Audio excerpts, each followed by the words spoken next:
General science test 7-এর answer কি তোমরা দেখতে পাচ্ছ। তোমাদের আনসারের সাথে মিলিয়ে নাও। উত্তরগুলোর মধ্যে কোনো কিছু ডাউট লাগলে বা কোনো কোশ্চেন থাকলে অবশ্যই কমেন্টে বলবে। এক্ষেত্রে 20 দাগের সি এবং ডি দুটো আনসার হচ্ছে, যে কোনো একটা গ্রহণ করা হবে।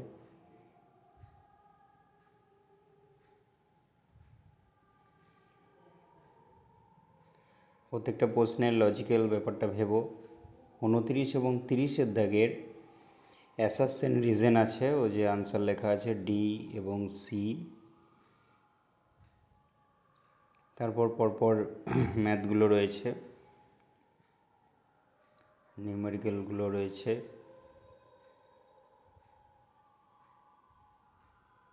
এখানেও কিছু ক্লাস 9-এর ম্যাথ রয়েছে, ক্লাস 10-এর ম্যাথ।